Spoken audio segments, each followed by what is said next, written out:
temida, incompreendida, difamada, misteriosa, sombria, reverenciada, motivo de piada, motivo de medo. A República Popular Democrática da Coreia, como é o seu nome oficial, é um país que causa um frio na espinha do Ocidente. Talvez até mais do que a União Soviética causava nos momentos de Guerra Fria. Odiada e até mesmo amada dentro da esquerda, é preciso entender o que ela é. Geralmente retratada como o último país stalinista do mundo, ou como um país asiático que simplesmente copiou o stalinismo, até mesmo pela mídia brasileira, como a Globo, por exemplo, a realidade é que pouco nos esforçamos para compreender a Revolução Coreana, seus dilemas, seus pontos positivos, negativos, seu contexto. Não se pode entender a Coreia do Norte sem entender a Coreia das dinastias, da invasão japonesa e do colonialismo japonês. Enfim, a Coreia do Sul é geralmente retratada como um exemplo de tecnologia, evolução, progressismo, dinheiro, enquanto a Coreia do Norte é demonstrada como um país bizarro, fechado, violento, assassino. Não é mesmo? Mas será que é bem assim? Bem, este vídeo faz alguns recortes no tempo. Começando com a Coreia antes da separação, a Coreia da Revolução Socialista, do período da Segunda Guerra Mundial e, claro, a Coreia como sociedade comunista consolidada pós-queda do Muro de Berlim em 1989. Tudo isso como uma tentativa profunda de entender a realidade desse país, que é verdade. E o que é mentira na Coreia do Norte só pode ser compreendido com uma profunda análise de sua história e de seus desdobramentos. Eu utilizei este livro aqui, A Revolução Coreana, de vários autores de história, sobre o acontecimento, sobre a evolução da Coreia do Norte. E mais algumas fontes que vão ser citadas adiante. Primeira parte. Dinastia Joseon, 1392 a 1910. O que pensamos quando pensamos na Coreia do Norte? Isolamento, guerra e China. Assim como não é possível entender a Coreia do Norte sem a Coreia do Sul, também não é possível entender a Coreia do Norte e o que ela é. Ela na verdade é uma nação encravada entre duas grandes potências, China e Rússia, e não descartando, claro, o Japão. Da mesma forma, este isolamento sempre fez parte da sua história. Não é algo do comunismo coreano, não, sempre esteve lá. E até foi importante como implementação do socialismo dali, como modo de defender-se dos Estados Unidos, do Japão, já então um grande aliado americano. Assim como foi muito importante para se manter em um mundo onde um capitalismo de mercado avançou sobre ex-repúblicas ditas populares, isto é, depois da queda da União Soviética em 1991. A dinastia Joseon foi a mais longa e marcante na história coreana. Ali era implementada com muita força o neoconfucionismo, estabelecendo-se uma sociedade hierárquica e patriarcal. Foi também neste período histórico, a partir de 1392, que a cultura chinesa foi importada para a Coreia. Este período também ficou conhecido como período eremita, ou reino eremita, devido às constantes invasões japonesas. Isto agravou, já há 6 ou 5 séculos, um isolamento da Península Coreana na geopolítica daquele momento. O confucionismo, doutrina filosófica de origem chinesa, mistura assuntos religiosos, morais, políticos e também sociais. Nesse momento conturbado de invasões mongóis e também japonesas, a Coreia adotou, através do confucionismo, uma política de isolamento, onde deveria seguir o grande, isto é, aliar-se ao mais potente vizinho e deixar por isso mesmo. Proteger-se era o lema. Como tentativa de criar uma nacionalidade forte, sim, toda nacionalidade de certa forma é inventada. No século XV, criou-se o alfabeto coreano para fortalecer o desenvolvimento cultural daquele povo e barrar qualquer vínculo com outras culturas, delimitando o que era chinês, o que era japonês e, claro, o que era coreano. A China, durante as suas oscilações de seus reinados, sempre respeitou a Coreia como terra independente internamente, ainda que pagasse cargas tributárias ao país.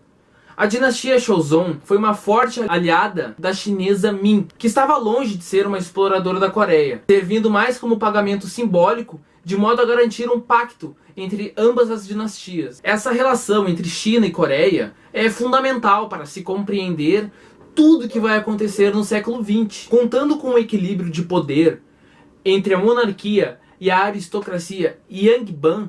A dinastia Joseon durou muito bem e obrigado por cerca de 500 anos. Mas, como todo carnaval tem seu fim, o barquinho começou a afundar, principalmente com a chegada dos ocidentais na região. Fortemente hostil a estrangeiros, a dinastia não durou muito. Não sobreviveu a uma conjuntura de rebeliões camponesas advindas de péssimas colheitas. Você pode assistir tudo isso, num contexto posterior, é claro, num filme feito na Coreia do Norte, Pulgasari, de 1985, o Godzilla norte-coreano. Um filme cheio de histórias e mitos, como tudo, obviamente, é na Coreia do Norte. Apesar de tudo isso, foi a dinastia Chonzon, aliada política de aliança com a China e os ensinamentos de Confúcio, que estabeleceram as bases do que seria a República Democrática Popular da Coreia do Norte.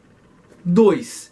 Império Coreano, 1897-1910. Ainda dentro da dinastia Chonzon, surgiu o Império Coreano, conhecido como o Grande, mas que na realidade de grande teve bem pouco. Longe da passividade de 200 anos da dinastia Chonzon, ou da própria manutenção bem feita do poder político, que, como eu já disse, governou a Coreia por mais de 500 anos. E claro, né, gente, quando eu falo aqui de Coreia, eu tô falando de uma só, que domina toda a península. Não havia ainda divisão geopolítica entre norte e sul. A colonização japonesa na península coreana foi a base para o comunismo posterior. Por quê? Foi criado, assim como na Angola aconteceria décadas depois, um sistema legalizado de discriminação contra o próprio povo ali pertencente, ou seja, os próprios coreanos. E como boa colonização, que sempre se é, o que interessava era enriquecer a metrópole. Lembra daquela aula de Brasil e Portugal, onde nós éramos a colônia exportadora?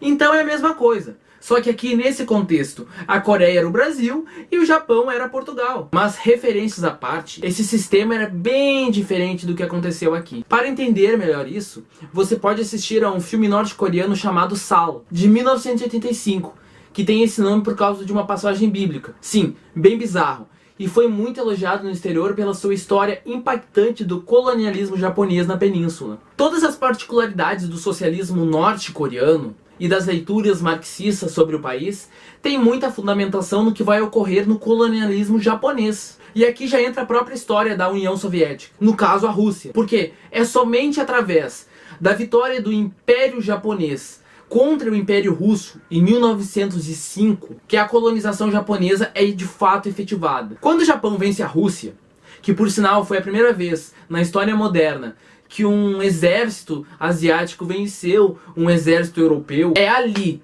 e até 1945, no findar já da Segunda Guerra, que o Japão exerceria um controle rígido e bastante racista sobre todo o povo coreano. O progresso econômico viria. A indústria cresceu de 17% em 1925 para 39% em 1939. Houve-se um notável crescimento das indústrias químicas, metalúrgicas e da produção de alimentos. O progresso veio, mas para quem? Até 1936, a produção de arroz no norte aumentou em 40%. Muito, né? Mas curiosamente, a quantidade de arroz consumida pelos coreanos diminuiu cerca de 30%. Isso porque quase toda a colheita era exportada diretamente para o Japão, enquanto o povo coreano passava fome. Daí surgiu uma grande crítica dos marxistas da época. A economia coreana foi aumentada não para melhorar a vida do povo coreano, mas para gerar lucros aos colonizadores. Isso só mudaria dos anos 30 em diante, quando, atolado em depressão econômica, o Japão passou a utilizar-se de políticas keynesianas para desenvolver a Coreia. Ainda assim, o povo coreano via cada vez mais suprimida o seu antigo sonho de independência. E o discurso de autodeterminação dos povos, bastante subversivo na época, parecia distante. Terceiro capítulo: Socialismo Coreano e Revolução, 1930-1945. Em 1945, após a Segunda Guerra Mundial, Pyongyang foi ocupada pela União Soviética, tornando-se capital provisória da República Popular Democrática da Coreia, na esperança de recuperar a capital oficial, Seul, ocupada então pelas forças sul-coreanas e estadunidenses. Logo em 1946, um dos maiores êxitos rurais foi conseguido, com a reforma agrária. Realizada de forma rápida, graças à destruição que o país sofreu, e que destruiria a semi-eterna e já citada aristocracia Yangban, o plano trienal de 1953 e 1956 resultou em altas taxas de crescimento. Isso se deveu a um preceito leninista que, seguido pela República, isto é, a cada um conforme sua capacidade, a cada qual conforme o seu trabalho. Bem bizarro é o pragmatismo do país para se construir. Mas parece que deu certo, mantendo a pobreza a níveis controlados, enquanto o país se desenvolvia rapidamente. É evidente que a União Soviética ajudou sim nesse desenvolvimento. Mas é bastante errado, muito errado, tratar a Coreia do Norte como um simples satélite russo em tempos de Guerra Fria. E nem como chinês. Não. Assim como na sua história antiga, os coreanos do Norte nunca foram fantoches russos, o que ajudou bastante a sua permanência na geopolítica global após 1991. O que a União Soviética ajudou mesmo foi na Revolução Coreana como tal. Mas por quê? Bem, o movimento comunista era minoritário nos comitês populares, chamados de comitês do pós-libertação. O partido que predominava mesmo era o Partido dos Amigos, seguidores da religião nativa Chondongyo. Além disso, os comunistas estavam divididos em duas forças, leninistas e maoístas nacionalistas. Os primeiros queriam uma revolução aos moldes soviéticos, enfatizando os proletários na revolução. Os segundos acreditavam na ampliação da base social, principalmente nos camponeses. O que a URSS fez foi, basicamente, levar os coreanos exilados aos comitês populares, de forma que os tornasse maioria novamente dentro dos comitês, espécies de sovietes. Isso foi importante demais para a Revolução Coreana, diferentemente do que aconteceu lá no Sul, onde uma autoridade como a Rússia não estava presente. Um pensamento diferente e interessante de Mao com Kim era que Kim acreditava mais no preceito leninista, de que as massas fariam a revolução, mas não iriam dirigi-la. Ou seja, uma luta de cima para baixo. Evidente que isso não significava esquecer as demandas do povo, mas que a liderança deveria ter uma hierarquia. Após diversas disputas políticas, até 1950, e a consolidação do exército norte-coreano, a violência que levou à consolidação do comunismo no norte foi a que levou à consolidação do capitalismo no sul. Não houve santos bondosos e ainda não há, já que a direita no sul eliminou a esquerda, assim como a esquerda no norte eliminou a direita. E outra figura bastante interessante deste momento foi Chon Man-sik, considerado o Gandhi coreano devido à sua ideologia de não violência contra a invasão japonesa anos antes. Ele era o líder mais popular de Pyongyang, fundador do Partido Democrático da Coreia, e o sonho dos soviéticos de assumirem o poder. Seria assim, se não fosse uma decepção aos russos dele estar alinhado com a direita. Assim, os soviéticos investiram mais em Kim, que se tornou primeiro-ministro até 1972, quando se tornou então presidente por uma mudança na Constituição coreana. Man-sik provavelmente fora morto na prisão nos primeiros dias de guerra da Coreia, depois de uma tentativa fracassada de eleição. E na Coreia do Sul, somente em 2012, um partido pode se assumir de fato como de esquerda ou centro-esquerda, ainda que de forma bem fraca. Isso mostra como a democracia na Coreia do Sul ainda hoje é bem frágil e tentou por muito tempo barrar qualquer semelhança ou proximidade com o socialismo. Quarto capítulo: Guerra da Coreia, 1950-1953. A guerra começou em 25 de junho de 1950, na península de Ongjin, quando o Exército Popular da Coreia, surpreendentemente, avançou sobre o sul. A Rússia de Stalin teve participação direta nisso? Não. Muito pelo contrário. Stalin ordenou que todos os navios da Rússia voltassem ao país no mesmo momento. Não queria mostrar participação nenhuma no conflito. Depois de divididos pelo paralelo 38, uma divisão geopolítica entre as potências vencedoras da Segunda Guerra, a Coreia do Norte, que iniciou de certa forma o conflito, invadindo o Sul, e tomando Seul, não preparavam e não estavam contados com uma investida forte dos Estados Unidos na guerra, que subiram até o norte, tomando a capital Pyongyang e tentando uma investida de reunir as Coreias com um governo centrado pelo Sul, isto é, a Coreia seria completamente dos estadunidenses. Mas esses também não contavam com a investida da China, ou melhor, até contavam, mas menosprezavam o exército chinês por considerá-lo mal armado e sem exército aéreo. Mas Mao Tse-tung, que tinha acabado de unificar a China sob a bandeira vermelha depois de uma longa guerra civil, desconfiava muito de tudo e de todos por uma longa vida de guerras. E é importante lembrar que a Coreia do Norte é na fronteira com a China. O que por acaso faria os Estados Unidos se a União Soviética subisse até o norte do México, dizendo que iria acabar completamente com o capitalismo nas Américas? Foi exatamente o que os Estados Unidos fez e a China tomou providências. Até aí, o embate se dava entre Mao e o general norte-americano MacArthur, oficial que anos antes havia vencido nas Filipinas contra os japoneses, na Segunda Guerra Mundial. Ele esperava que o exército chinês não tivesse audácia nenhuma em enfrentar os poderosos Estados Unidos. Estacionados na Manchúria, os chineses, que sempre preferiam a noite para camuflar movimentos, contra-atacaram. Como a Coreia do Norte é muito montanhosa, o exército estadunidense preferia ir sempre pelas estradas.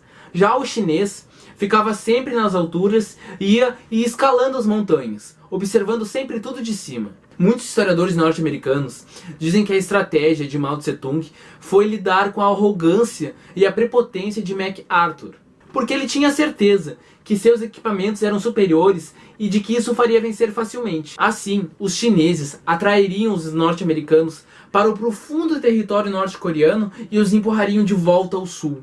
Segundo o documentário A Batalha de Chosin, das memórias dos combatentes, os aviões dos americanos pouco assustaram os chineses e norte-coreanos, que muitas vezes se escondiam nas montanhas e ficavam indetectáveis. E sem contar algumas bizarrices, claro, como um avião que entrou em pane e atirou uma própria bomba na própria base dos Estados Unidos. O nacionalismo na Coreia do Norte foi sempre muito importante. A sua experiência socialista é mais comparável aos casos de Romênia ou Iugoslávia, onde o nacionalismo teve um papel fundamental na implementação do socialismo e também nas brigas entre China e União Soviética. Ou seja, era nós contra os invasores, representados pelos estadunidenses e Japão e depois pelos coreanos do sul. A parte mais tensa do conflito foi quando o presidente dos Estados Unidos, Truman, pensou em atirar bombas atômicas na Coreia para reverter os caminhos do conflito, que após o longo avanço das tropas do norte e depois do recuo que os exércitos dos Estados Unidos impuseram aos comunistas, os chineses empurravam os Yankees de volta para o sul. Ao invés disso, os Estados Unidos foram mais bondosos e optaram por bombardear barragens, assim inundando algumas aldeias e matando algumas pessoas de fome.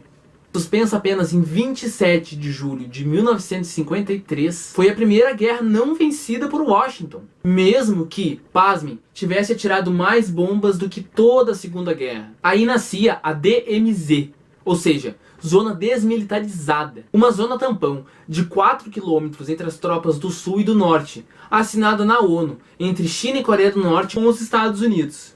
Isso não era nenhum chamado de paz, era simplesmente um empate militar e que dura até os dias de hoje. Isso foi bastante bizarro, porque a guerra não solucionou nada e só provocou mais conflitos e mais tensões. Aí você vai pensar, bom, depois disso é que a ditadura violenta e sanguinária da Coreia do Norte foi instaurada, certo? Não, errado. A Guerra da Coreia mudou drasticamente o panorama da Coreia do Sul, onde foi instalada uma ditadura policial e anticomunista de Syngman Rhee, proclamado presidente vitalício. Sendo assim, a Guerra da Coreia deve ser entendida como uma guerra entre dois sistemas socioeconômicos diferentes, e que apesar da influência estrangeira, era coreana, com assuntos coreanos e com debates coreanos, mas como qualquer guerra, deixou um legado pesado. 2,5 milhões de civis mortos. Também é importantíssima para entender a mentalidade que a Coreia do Norte possui até os dias de hoje. Essa guerra de extermínio foi bastante parecida com a do Vietnã, em alguns sentidos, como napalm e bombardeios massivos que deixaram completas regiões destruídas. O efeito da guerra e diversos anos de colonização japonesa causaram uma mentalidade de bunker. Disso veio a construção de 15 mil refúgios e diversos túneis subterrâneos. O metrô na Coreia do Norte, por exemplo, é considerado o mais profundo do mundo. Isso tudo é fundamental para entender a militarização da Coreia do Norte. Na sua Constituição está escrito: armar toda a população, transformar o país inteiro em uma fortaleza. Segundo a CIA, em 1978, 12% dos homens até os 49 anos seriam regulares no exército, possuindo um exército apenas menor do que o de Israel. 48 mil seria o tamanho em 1991. Durante a guerra, a população da Coreia do Sul tinha um importante apoio à causa do Norte, já que o discurso nacionalista de libertação faria sentido para uma nação inteira, completamente dominada durante toda a sua história. Segundo o historiador Cummings, a guerra dos norte-coreanos era abrangente, potente, enquanto a dos Estados Unidos era simplesmente militar e territorial. Lutavam os norte-coreanos militarmente, socialmente e culturalmente, nas guerrilhas e pela reforma agrária. Socialismo Juche, 1950-1960. Pyongyang é uma cidade completamente atípica na Ásia. Ela não é barulhenta e é bem modernizada. Ela é espaçosa como Brasília, por exemplo. Silenciosa e sem aglomerações como o interior de Santa Catarina. Isso tudo se deve a Kim Il-sung, o primeiro grande líder da Coreia do Norte. Foi fácil para ele construir uma cidade como queria, já que Pyongyang foi destruída após as 2 guerras sucessivas. Lembrando que a Coreia era bastante miserável e que a maioria das casas eram de madeira. Logo, o fogo e todas as bombas devastaram quase tudo que existia. É uma cidade bem pensada. Ela parece uma cidade russa no inverno e é bastante colorida na primavera, pois possui muitos rios, árvores, parques e bosques. Os bairros, então, são pensados como suecos, distribuídos com um número de moradores e em prédios bem altos. A cidade lembra bastante Moscou em 1950, porque foi erguida ao estilo do classicismo soviético, claro. Mas não é só. Kim Il-sung imprimiu uma forma única de sua vontade. A capital norte-coreana é na realidade a essência do socialismo Juche. É nela que está também a Universidade Kim Il-sung. Criada em outubro de 1946, seus critérios de entrada são notas acadêmicas, participação do Partido dos Trabalhadores da Coreia e o seu nível de vida. Diversas ciências são estudadas: história, biologia, astrofísica, línguas estrangeiras, energia atômica e uma bem interessante, da evolução humana vista através da ideologia Juche, da qual pouco pude descobrir. A universidade ainda possui um museu revolucionário. O político chinês Zhang Dejiang estudou lá. É uma das figuras mais importantes do Partido Comunista da China, já tendo sido ministro das telecomunicações e do transporte. O sistema político da Coreia do Norte é singular, é algo único. É definido por alguns como a primeira monarquia marxista da história. Algo simplesmente bizarro. Eu fico pensando em Marx ouvindo isso. Monarquia socialista. Coitado, mas enfim. O fato é que o sistema é uma corporação neoconfuciana, ligada ao papel revolucionário da classe operária. A nação teria substituído o marxismo e seria entendida como uma grande família, que estaria acima de tudo. Coreia acima de tudo. Kim acima de todos. Mas não aquele Kim. Bem, enfim, deixa pra lá. Tendo tudo isso em vista, é preciso analisar que a Coreia do Norte não destruiu nada anterior a si. Pelo contrário, ela apenas elaborou de uma outra forma. Entre o moderno e o antigo, o culto à família e ao líder não foi modificada, somente reestruturada. Assim, a Coreia, a pátria socialista, parece mega conservadora na sua constituição, colocando a família tradicional como pedra angular de uma sociedade nuclear unitária. É verdade que economicamente a nação foi muito bem e obrigado. Até os anos 80, pasmem, tecnologicamente, a Coreia do Norte estava anos-luz à frente da Coreia do Sul. E era, de certa forma ainda, um exemplo de progresso. Trago aqui alguns dados. A produção industrial passou de 28% em 1946 a 75% em 1970. A média de crescimento da indústria foi de 20% ao ano até 1970. Na agricultura, setor fundamental, a irrigação, a eletricidade e a quimização foram aumentadas e melhoradas. Aliás, a divisão geopolítica entre Norte e Sul foi bem delimitada.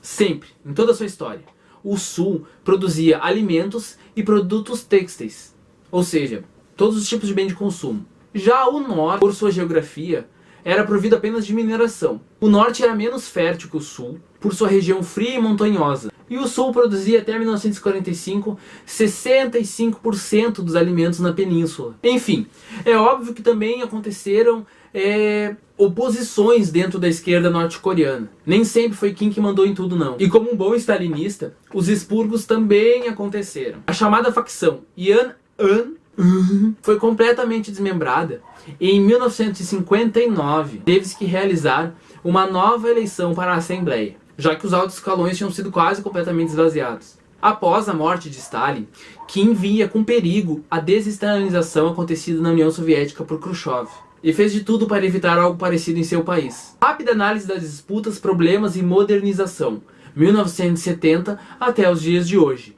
Então, quando se fala em última nação soviética do mundo, principalmente o jornalismo brasileiro, essa droga, é acostumado a analisar nada sobre nada e com nenhuma profundidade, embora tenha um tempo e grana para isso. É preciso se entender que a própria União Soviética começou a criticar o poder centralizado nas mãos de Kim. Outra questão que se fala muito, além do controle da liberdade de expressão, é a miséria do povo norte-coreano. O fato é que, para aniquilar qualquer oposição, o governo começou, no início de 1960, a reduzir a situação de penúria do povo, que não foi criado pela Coreia do Norte. Foi criado pela própria história medieval coreana. Aumentou o salário, reduziu preços e elevou em quase 90% a eletricidade do povo coreano. Tanto que, se não me engano, o símbolo da Coreia do Norte é sim uma torre de eletricidade. E para não depender tanto do comércio exterior, a Coreia passou a investir de perto na produção de alimentos, de forma a não ficar dependente de nações estrangeiras para conseguir comer as coisas não. Coisa que o Chaves não fez direito na Venezuela e tá dando o que tá dando aí. Foi nas décadas de 1970 e 1980 que a Coreia do Norte, através de uma estatal, começou a vender um produto bastante bizarro, único, como tudo é nesse país. Em 36 países foram construídos monumentos por uma estatal, a maioria nos países de terceiro mundo, com quem a Coreia do Norte possui grande aliança. É nesse período também que se dá a elevação econômica sul-coreana, com sua industrialização massiva. A Coreia do Sul, por sinal, viveu em regimes autoritários até 1990. Havia até um toque de recolher bastante bizarro que durou de 1942 a 1982. Houve até casos, como por exemplo em 2003, de um presidente democraticamente eleito que decidiu se aproximar democraticamente do norte e sofreu impeachment por isso. Foi de forma fraudulenta, abertamente apoiado por Bush e políticos da elite sul-coreana. Após o desenvolvimento econômico do Sul e o fim do sistema socialista, o governo Clinton nos Estados Unidos decidiu apoiar a Coreia, porque simplesmente acreditava que diplomaticamente era importante. Logo o regime cairia, ele acreditava. Essa estratégia de Clinton deu errada e custou uma boa base de legitimidade ao seu governo. Aliás, Clinton acabou ajudando a Coreia do Norte com reatores de água leve para distribuir energia por todo o país, gerando 2.000 megawatts de energia elétrica. Kim Il-sung morreria em 1994, causando uma comoção muito grande. Além disso, desastres, enchentes, secas assolaram a Coreia do Norte até 1997, onde o país esteve mais próximo de uma catástrofe política, mas que não aconteceu, resistiu. Após o luto de 3 anos, isso mesmo, 3 anos, assume Kim Jong-il. Essa transição teria sido profundamente analisada e estudada por Il-sung, dentro do partido, pela população e até internacionalmente. Kim pegou a fase mais complexa da Coreia: liberalização social, liberalização do mercado, privado, claro, né? E pior, enfrentou uma inédita marcha em Pyongyang, na qual o povo protestou de forma massiva contra reformas monetárias, da qual, estrategicamente, não reprimiu seu povo e ganhou de forma constitucional, abandonando, claro, esse projeto econômico. Quando a União Soviética cai, a importação de petróleo e grãos de 1.678 milhões de dólares em 1979 para 264 em 1992, segundo Yoon Suk-han.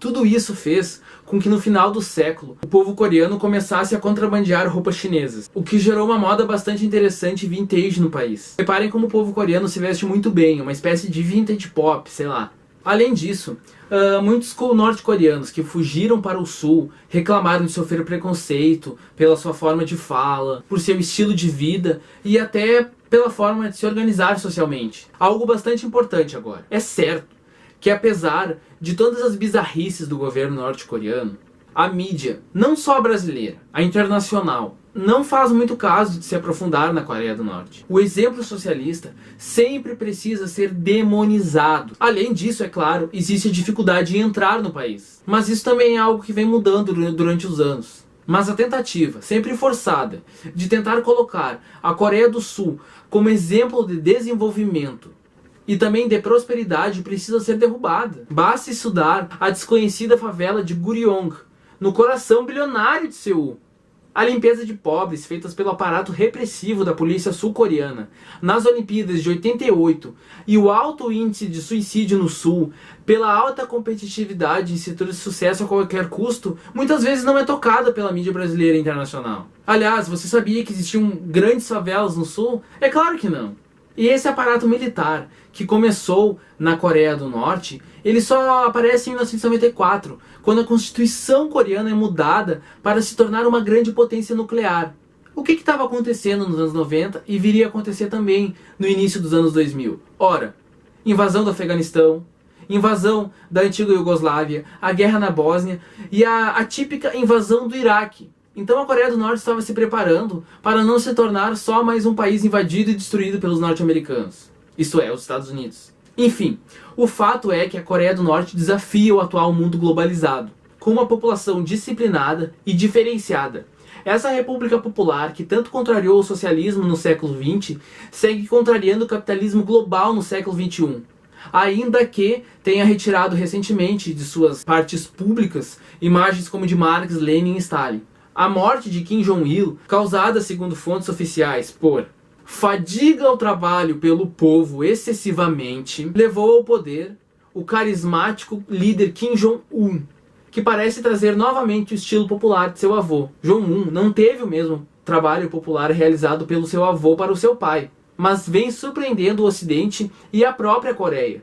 Ele estudou em Berna, na Suíça, e já visitou até mesmo o Brasil, com um passaporte falso, claro. Jong-un é bastante respeitado pelos especialistas por renovar a Coreia do Norte. Renovou o sistema de forma rápida, grandes projetos públicos em lazer, educação e saúde, que seriam esperados há anos, foram colocados em práticas em poucos meses. Tratado como um país de bananas e com um povo amedrontado, inclusive por alguns filmes que foram feitos de forma rápida e gravando algumas coisas de lá. O Instituto de Línguas Estrangeiras na Coreia do Norte possui 23 departamentos. E crianças com 7 anos de idade já podem começar a aprender línguas estrangeiras, como o inglês e até mesmo o português. Crianças e idosos não precisam reivindicar seus direitos. Eles fazem parte da sociedade, estão integrados.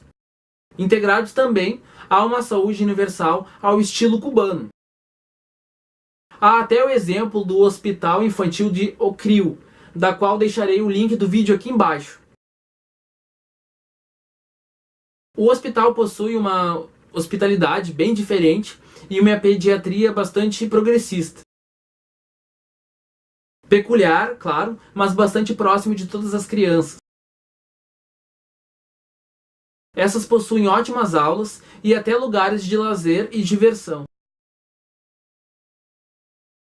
O sushi foi importante para a atual Coreia dos Kims? Evidentemente. É só olhar para o exemplo da Alemanha Oriental, que sempre foi um satélite tosco nas mãos da União Soviética, com poucos momentos de glória própria, e foi um pedaço do quintal de Stalin, que depois acabou como moeda de troca de Gorbachev. Aí vem a pergunta: uma reunificação, como aconteceu nas Alemanhas em 89, seria possível hoje em ambas as Coreias? Difícil. A elite política do país dificilmente se adaptaria a um sistema capitalista, como aconteceu na Federação Russa. E dificilmente a Coreia do Sul ou os Estados Unidos tentariam invadir o Norte, pela já citada potência nuclear que ela é e potencialidade de defesa que ela tem. Todos aqueles desfiles e o que definimos como bobagem militar é o que na verdade mantém eles vivos, seguros de uma invasão imperialista, por exemplo.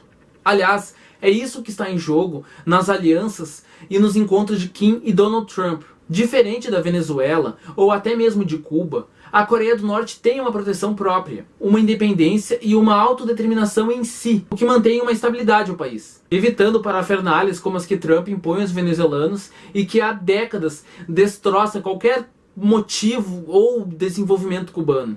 Semelhantes aos comitês de defesa da revolução, os CDRs cubanos, os Inminban, grupos populares, são espécies de sovietes coreanos, sendo sempre liderados por mulheres, reforçando a visão política de dezenas de pessoas em bairros, cidades, enfim. Organizam a coleta de lixo, a infraestrutura dos bairros, críticas e autocríticas ao próprio sistema. Além disso, a sociedade norte-coreana, apesar de igualitária, é orientada por 3 castas: leais, vacilantes e hostis. Sou até mesmo engraçado. E para os últimos, aos Kwanliso, uma espécie de campos de trabalhos forçados, um gulag coreano. Segundo os seguidores internacionais da ideologia Juche, a sinceridade e a união dos povos norte-coreanos desafiam o niilismo e a individualidade de povos ocidentais, com um elevado orgulho dos feitos do país. O fato é que a República Democrática Popular da Coreia do Norte é cercada de sensos comuns, teorias da conspiração e bobagens, muitas vezes tendo preconceito da esquerda e, claro, muito mais da direita também. Bom, que ela é cercada de problemas internos e externos, isto é, daqueles que são vistos pelos olhos do mundo, disso eu não tenho dúvida nenhuma. Agora, se o socialismo Zucchi é tudo aquilo que os seus pregadores dizem que é, bem, isso eu ainda não posso responder. Isso a gente vai descobrir.